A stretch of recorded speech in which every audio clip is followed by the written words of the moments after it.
இங்க இதுவரைக்கும் 92% பதிவங்களை கொடுத்தாச்சு அப்படின்னு அர்ச்சனா பட்நாயக் சொல்றாங்க. ஆனாலும் தொடர்ந்து களத்துல ஒரு குழப்பங்கள் நீடித்துக் கொண்டிருக்கிறது. அந்த குழப்பத்துல தான் தொடர்ந்து வாக்காளர்கள் எந்த படிவத்தை பூர்த்தி செய்யணும், எந்த ஆண்டுல நம்முடைய முந்தைய பெற்றோர் உறவினர்களினுடைய டீடைல்ஸ் இருக்கு அப்படிங்கிறத இணையத்திலிருந்து தேடி எடுக்கணும் அப்படின்னு இன்னுமே அதுல இருக்கக்கூடிய நடைமுறை சிக்கல்கள் தொடர்ந்து கொண்டுதான் இருக்கிறது. இதுக்கு யாரு பொறுப்பேற்கணும்? அல்ல, அந்த நடைமுறை சிக்கல்கள் வர்றதுக்கு முன்பு எனக்கு ஒரு முக்கியமான விஷயத்தை குறிப்பிடணும். அதிமுக நண்பர் சிவசங்கரி அவங்க ஒரு விஷயத்தை அழகா சொன்னாங்க. இந்த எஸ்ஐஆர் அதிமுக ஆதரிக்கலங்க அப்படின்னு அழுத்தம் திருத்தமா சொன்னாங்க. அருமை. அது சரியா நடக்கணும் தாங்கயா நாங்க சொல்றோம், அது எங்கேயா ஆதரிச்சோம் அப்படின்னு சொன்னாங்க. பரவாயில்ல, எடப்பாடியார் ஆரம்பத்துல என்ன சொன்னாரு, எப்படி ஆதரிச்சாரு, அதெல்லாம் எளிதா முடியும் என்று எப்படி எல்லாம் விளக்கம் எல்லாம் கொடுத்தாரு. கோர்ட்டுக்கு போனாங்க. ஆனா கோர்ட்டுக்கு போகும்போதும் அது முறையாக நடக்கணும், ஆனா நடக்கணும் அப்படின்னு தான் போயிருக்காங்க. போன ஒரே கட்சி அதிமுக தான் தமிழ்நாட்டுல இருந்து. ஆனா இப்ப அவங்க அதிமுகவுடைய செய்தி தொடர்பான ஒரு முக்கியமான அறிவிப்பை செய்யறாங்க. நாங்க எஸ்ஐஆரை ஆதரிக்கவில்லை, அது ஒழுக்காக நடைபெற வேண்டும். 2வது பாயிண்ட், அதாவது அதை எப்படி சொல்ற, சில இடங்கள்ல சொல்றேன், ஏன்னா சில உதாரணங்கள்லாம் கொடுத்து ஆதாரங்கிறாங்க அவங்க. அது நம்ம நம்புவோம், ஏற்போம், அதையே சந்தேகப்படணும். ஆனால் இதுக்கெல்லாம் யார் பொறுப்பு? தேர்தல் ஆணையம் தான் பொறுப்பு.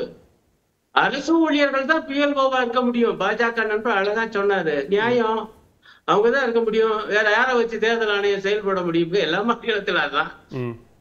ஆனால் பிஎல்ஓ காரங்க அவங்களை ஏதோ திமுக காரங்க மாதிரி அவங்க பிஎல்ஓ காரங்க ஒன்றும் சரியில்லை, ஒரு குற்றச்சாட்டு. 2வது கூட பிஎல்ஏ 2 போறாங்க. அதுதான் அழகா பாஜக பதில் சொன்னாரு, அது உண்மை, அது தேர்தல் ஆணையம் கொடுத்திருக்கிற உரிமை, அங்கீகரிக்கப்பட்ட கட்சிகளுக்கு. அது திமுக காரங்க தான் பண்றாங்கன்னா அதிமுக காரங்கள் பண்ண வேண்டியதானே, அவங்களுக்கு அந்த உரிமை இருக்கு. அதனால இது எல்லா வகையிலும் நம்ம யாரும் நோக்கி அதிமுக நண்பர் கேள்வி எழுப்பணும்னா தேர்தல் ஆணையத்தை நோக்கி. இப்ப இன்னொரு பாயிண்ட் பாருங்க, இவ்வளவு சில குளறுபடிகள் எல்லாம் இருக்குன்னு அதிமுக புகார் கொடுக்கிறோம்னு சொல்றாங்க. மாநில தலைமை தேர்தல் அதிகாரி கிட்ட நாங்க புகார்கள் கொடுத்திருக்கிறோம், இந்த மாதிரி சிக்கல்கள் நடக்குது, அப்படி அத்துமீறல்கள் நடக்குதுன்னு நாங்க புகார் கொடுத்திருக்கோம். உண்மை, அதையும் சொன்னாங்க. ஆனா அதுக்கு முன்பு அவங்க மாநில அரசு திமுகவை பேர் சொல்லி எப்படி எல்லாம் சொன்னாங்கிறதும் நம்ம எல்லாரும் கேட்டோம். அவங்களுக்கு அழகாக பாஜக நண்பர் பதில் சொல்லிட்டார். ஐயா, சூப்பரான மெக்கானிசம் உருவாயிடுச்சியா, யார் பேரும் விடாது, எந்த குழப்பம் வராது. அதுவும் அதிமுக அவங்க பேரை சொல்லியே வேற சொன்னாரு, அவங்க ஒண்ணும் பயப்பட வேணாம். இதுதாங்க இன்னைக்கு உள்ள நிலைமை. ஆனா பாஜக நண்பர் சொன்னது போல அப்படி ஒரு அருமையான மெக்கானிசம் தான் இருக்கா? அது சரியாத்தான் இயங்கி இருக்கா? இப்ப வர்றேன், 92%, 6,41,00,000 பேர் இருந்த அவ்வளவு பேரும் இன்றைக்கு தேர்தல வாக்காளர்கள் இல்ல. சரிதானுங்களா? 3ஆம் தேதி திங்கட்கிழமை, திங்கட்கிழமை நள்ளிரவு 12 மணியோட புடிச்சு வச்சு நாம எல்லாரும் யாரும் வாக்காளர்கள் அல்ல. அவ்வளவு பேரும் புதுசாக அவங்க ஏற்றுக்கொண்டு அந்த கடைசி பட்டியல நம்ம பேர் இருந்தா தான் நம்ம வாக்காளர். இன்னைக்கு வரைக்கும் இல்ல, இன்னைக்கு இல்ல. அப்படி 6,41,00,000 பேர், அவ்வளவு பேருக்கு இந்த படிவம் கொடுக்கணும். இப்ப கிட்டத்தட்ட 92%, அப்படின்னா 6 கோடி பேருக்கு மேல கொடுத்துட்டதாக அவர் சொல்லுகிறார். 5 கோடியே 90 லட்சம் கொடுத்துட்டேங்கிறாங்க. ஆமா, கொடுத்துட்டேங்கிறாங்க. இப்ப எங்களுடைய கட்சியுடைய அனுபவத்தை நான் சொல்றேன். எங்களுடைய மாநில செயலாளர் அவருக்கு வந்த தகவல் அடிப்படையில நாங்கள் தலைமைச் செயலாளரை போய் பார்த்து தேர்தல் ஆணையத்துக்கு தான் போய் புகார் கொடுத்துக்க முடியும். கொடுத்த 11 பாயிண்ட் சொன்னோம். அதுல ஒரு முக்கியமான பாயிண்ட் பாருங்க, என்னன்னா நான் பல இடங்களை விசாரிச்சேன். பல இடங்களில் 2 கொடுக்கணும் படிவம், ஒவ்வொரு படிவத்திலும் 2 பிரதிகள் கொடுக்கணும். ஆனா பல இடங்கள்ல 1 தான் கொடுக்கப்பட்டிருக்கு. அப்படி என்றால் இந்த அக்னாலேஜ்மெண்ட் அவங்க எதுல பண்ணி தருவாங்க, பல பேர் கேட்கிறாங்க. 2வது கொடுத்திருக்காங்க பல இடங்கள். இப்ப உதாரணமா எங்க இடத்துலயும் வந்திருக்குது. ஆனால் என்ன எல்லாரும் கேட்கறாங்கன்னா, அடுத்த அதை திருப்ப வாங்கறதுக்கு எப்ப வருவாங்க, எத்தனை மணிக்கு வருவாங்கன்னு சொல்லல. அப்ப இவங்க எப்ப வருவாங்கன்னு 2 பேரும் வேலைக்கு போற வீட்டுல என்ன ஆகும்? அடுத்து பாருங்க, நம்முடைய தேர்தல் ஆணையம் 6,41,00,000 பேரையும் செலவு இழுத்து விட்டுருச்சு.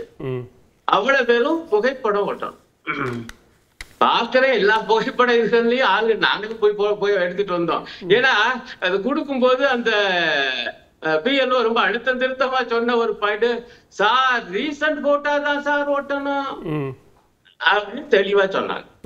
அப்ப இருந்தா ஓட்டுவாங்க, இல்லாதவங்க போய் பூரா நிக்கிறாங்க ஏழை பாலைகள், போட்டோ எடுக்க போவாங்களா, போங்கடா உங்க ஓட்டு வேணாம் ஒண்ணு வேணாம் என்று வெறுத்து போகக்கூடிய ஆபத்து இருக்குன்னு சொல்றேன். எல்லாரும் போவாங்க நான் சொல்லல. ஆகவே இப்படி ஒரு செலவினம் இல்ல. இது பகுதி, மூணாவது பகுதி இது வழக்கமா நடக்கக்கூடிய ஒண்ணுதானே. இப்ப தேர்தல் காலம் தமிழ்நாட்டில் நடக்குது. ஆனா ஒரு ரிவிஷன், ஒரு திருத்தம், சீர்திருத்தம் அப்படிங்கறத தேர்தல் ஆணையம் வழக்கமா செய்யக்கூடிய நடவடிக்கை தானே அப்படின்னு கேக்குறாங்க.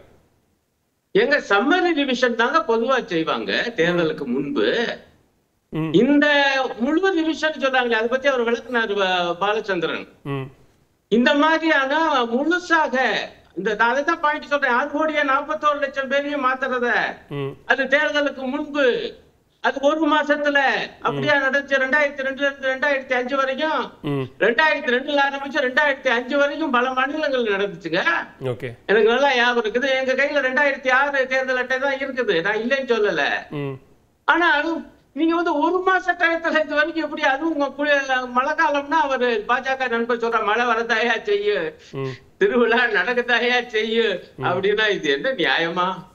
அப்ப இதெல்லாம் எதுவுமே நீங்க முன்னாடியே ஆரம்பிச்சிருக்கணும், இல்லாட்டி தேர்தலுக்கு பிறகு செய்யணும். ஏன்னா இதே ஏற்கனவே தேர்தல் ஆணையம் சொல்லிருச்சு பீகார்ல நடக்குது, அடுத்ததா தமிழ்நாட்டிலயும் மற்ற மாநிலங்களிலும் நடக்கும்ங்கிறதான் முன்கூட்டியே சொல்லிட்டாங்களே அப்படின்னு சொல்லிட்டாங்க நண்பரே. ஆரம்பிச்சது எப்ப? நவம்பர் 4ஆம் தேதி தானே. இன்னைக்கு பாருங்க எவ்வளவு நாள் ஆச்சு, 13 நாள் புடிச்சு வச்சு, இன்னும் கொடுத்தே முடிக்கல 100%. இனி கொடுத்ததை போய் திரும்ப வாங்கணும். சரி. ஆனா அது பில்டப் பண்றதுல அதான் சொல்ல வந்து 2வது பதிவும் 2வது பகுதியும் 3வது பகுதியும் குழப்பமா இருக்கு. முதல் பகுதி பிரச்சனை இல்ல, 2வது பகுதி வந்து 2002 அல்லது 2005 வரைக்கும் என்னோட இருந்தது என்ன, எந்த தொகுதி பாகம் என்ன, வரிசை என்ன, இதை கண்டுபிடிச்சதற்கு உதவி செய்யணும். அவ யார்கிட்ட போய் நிக்கிறது? அது PLO உதவி செய்யணும், இல்லாட்டி PLA உதவி செய்யணும். இவ்வளவு அவங்க எல்லாம் ஏழைபாளையம் செய்ய முடியுமா? அதுல 3வது பகுதி இன்னும் சிக்கல், உங்களுடைய உறவினருடையது. அது குறைஞ்சோம். இது எதுக்கு உறவினருக்கு எனக்கு தெரியல. இங்க சொல்லிட்டு போனா நேரம் ஆகணும். இது எல்லாருக்கும் தெரியல. அதுதான் நான் வந்து 20 நாளுக்கு முன்பு ஒரு விவாதத்துல சொன்னேன். பல பேர் அப்ப ஆச்சரியப்பட்டாங்க, என்ன அர்த்தம் அடிச்சு விடுறாரு. ஐயா, இது வந்து வெறும் ரிவிஷன் அல்ல, பெயர் தான் ரிவிஷன். இது ரிவிஷனே அல்ல, இது வெறும் திருத்தம் அல்ல. திருத்தம்னா செத்து போனவங்களை நீக்கணும், புதுசா இருக்கவங்களை சேர்க்கணும். அதுக்குள்ள ஐயா 6,41,00,000 பேரும் மீண்டும் புதுசா நீங்க வாக்காளர் ஆகணும். பூராமே புதுசாகவே எச்சரிக்கையா இருங்கன்னு நான் சொன்னேன். பல பேருக்கு நம்பல. இன்றைக்கு நம்ம நேரடியாக அவ்வளவு பேர் அல்லல் போட்டு இருக்காங்க. அதனாலதான் அதிமுக நண்பர்கள் நல்லா சொன்னாங்க, ஐயா சிரமங்கள் இருக்கவ வந்து குளறுபடி ஆகிடக்கூடாது அப்படின்னு. நாங்க ஆதரிக்கலன்னு முதற்கட்ட பார்வையா எடுத்துக்கிறேன். நாம சொல்றோம். இப்ப ஒன்னே ஒண்ணு முடிச்ச இன்னைக்கு திமுக கூட்டணி கட்சிகள் 2 காரியத்தை பாருங்க எவ்வளவு சிக்கல். ஒரு பக்கம் இதை நிறுத்தணும், தேர்தலுக்கு பிறகாவது செய்ய நிதானமா என்று கோர்ட்டுக்கு போயிருக்கோம். அதையும் எடுத்து அதிமுக போயிடுச்சு. இன்னொரு பக்கம் கோர்ட் வந்து உடனே இடைக்கால தடை கொடுக்கல, மாறாக 2 வார நோட்டீஸ் வழக்கமா தேர்தல் கமிஷனுக்கு. அதுக்குள்ள இங்க வேலை நடக்குது. அப்ப நீதிமன்ற தீர்ப்பு வரட்டும்னு காத்திருக்க முடியுமா? அது எப்படி வருமோ தெரியாது. ஆகவே அவங்களுக்கு உதவி செய்யறோம், ஒவ்வொருவருக்கும் உதவி செய்யறோம். திமுக மட்டுமில்ல, எங்க கட்சிகளும் கிடந்து அவ்வளவு பேர் இதுல வேலைகளை பூரா விட்டு எங்க ஆட்களுக்கு ட்ரைனிங் கொடுத்து இந்த 2ஆம் பகுதி 3ஆம் பகுதி எப்படி தயார் பண்ணி எங்க இருந்து எடுக்கிறதுன்னு இவங்களுக்கு எதுக்காக பதற்றத்தினால அல்ல, வெற்றியா தோல்வியா என்பதால் அல்ல, வாக்குரிமை என்னுடைய வாழ்க்கை உரிமை. நாளைக்கு நீங்க சொல்லுவீங்க குடியுரிமையே இல்லைன்னு.